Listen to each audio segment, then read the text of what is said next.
The job he knew for most of his life turned into a nightmare. The woman that had harassed him had placed a feather duster between her legs and simulated sex. James Stevens worked for Vaughn's more than 25 years. People need their jobs. They're afraid they might be demoted, that they might be transferred, that they might be terminated. He was also the target of unwanted sexual remarks such as, "I heard you have a big load. I'd like to be between two men." Sexual harassment in the workplace when women are the ones doing the harassing. Perhaps people are afraid to come forward for fear of retaliation, for fear that what in fact did end up happening to James would happen to them.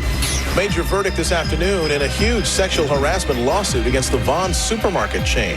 The jury believed him, finding Vaughn's supermarket culpable and awarding Stevens $18 million. Vaughn's has since appealed. Say the words sexual harassment and you probably think of a woman as the victim, but that is not always the case. He says sexual harassment by a female manager ruined his life. It destroyed my life as I knew it. And then to be blamed for it on top of everything else.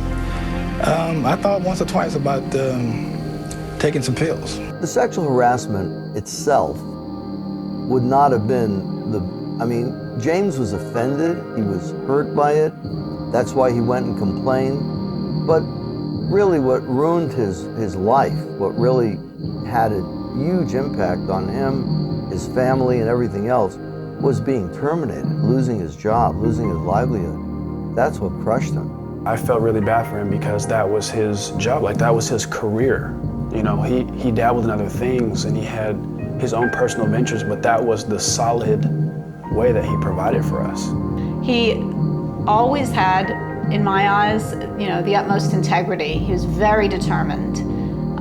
He cared deeply about his family, and it really took a terrible emotional toll on him when the family fell apart because of him losing his job and the events and the way it affected him.